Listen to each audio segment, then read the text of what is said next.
सरकार अगर देखा जाए ना तो अभी डेवलपमेंट जितना होना चाहिए, सबसे ज़्यादा जो एम्प्लॉयमेंट का है मुद्दा, वो एम्प्लॉयमेंट बहुत दिक्कत आने वाले टाइम में बहुत बड़ा चैलेंज है।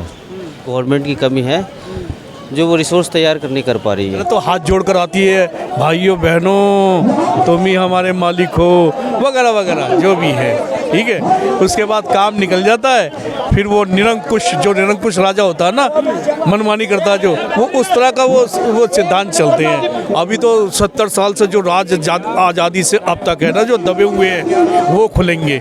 एक ईवीएम का फंडा आया है, उस पर विश्वास नहीं होता कि वो मशीन है ना, मशीन तो कहीं भी घूम जाएगी, कैसे भी घुमा दो।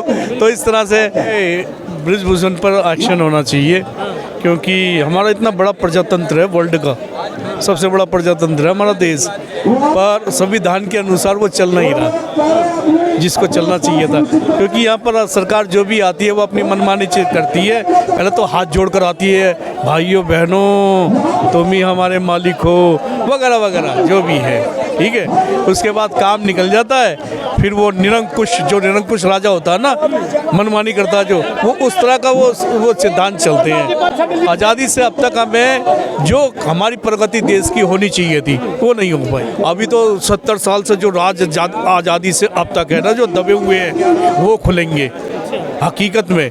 जिसकी भी सरकार आने वाली है, अब आने वाली सरकार भी आएगी, अच्छी आएगी, मतलब मिलीजुली। वो 70 साल में जितनी गुंडागर्दी करी है जिसने भी, चाहे कांग्रेस हुआ बीजेपी हो, सबके राज खुलेंगे।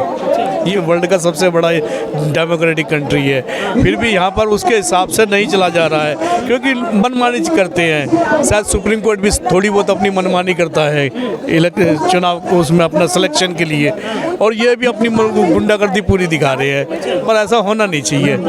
जो हमारा देश जिस आधार पर बना हुआ डेमोक्रेसी, उसी आधार पर चलना चाहिए। सरकार को भी झुकना चाहिए।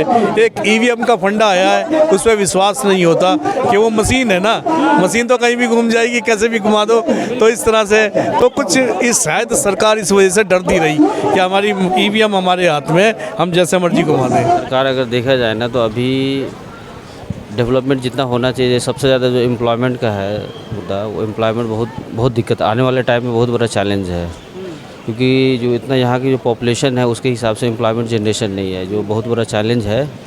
उसको मीट करने अभी जिस करंट सिचुएशन के हिसाब से जो चल रही है ना, वो पॉसिबल नहीं है कि उसको मीट कर पाए। पॉपुलेशन चैलेंज की आप बात करें, पॉपुलेशन की बात होती है तो बीजेपी कहती है कि हम पॉपुलेशन कंट्रोल बिल लाना चाहते हैं, पर विपक्ष तैयार नहीं है। पॉपुलेशन अगर आप देखेंगे चाइना वगैरह में, तो पॉपुलेशन अभी के हिसाब से जितना जो कंट्री का पॉपुलेशन है वो ज़्यादा नहीं हुआ है। परसेंटेज में जो ग्रोथ होता है ना, जो एक वर्ल्ड वाइड जो फिगर है वो सही है, वो ज़्यादा नहीं है। ये गवर्नमेंट की कमी है जो वो रिसोर्स तैयार नहीं कर पा रही है एम्प्लॉयमेंट जनरेशन के लिए। ये सबसे बड़ा चैलेंज है। और अच्छा, एज अ सिटीज़न आपको क्या लगता है कि और क्या बदलाव होने चाहिए था? आप कह रहे थे सरकार अच्छी नहीं चल रही, तो और क्या बदलाव होने चाहिए थे या क्या करना चाहिए इससे? सबसे ज़्यादा पहला फोकस है कि एम्प्लॉयमेंट जनरेशन होना चाहिए, तभी जाकर के ये जितने भी छोटे छोटे मुद्दे हैं ना वो अपने आप ख़त्म हो जाएंगे। अच्छा, सरकार आंकड़े देती है कि हमने एमएसएमई में इतने रोज़गार पैदा किए, या इतने लोगों को जो आज सड़कें बन रही है उससे बन रही है, तो छोटे छोटी चीज़ों पर भी वो रोज़गार की बात नहीं है ना। जो डेटा वो दे रही है, वो डेटा कितना सही है कैसे बता सकते हैं हम? उसका ऑथेंटिकेशन है कि कहीं से प्रूफ हुआ है कि हाँ किसी भी स्टेट में इतना ज़्यादा एम्प्लॉयमेंट हुआ या नहीं हुआ जितना वो दिखा रहे हैं।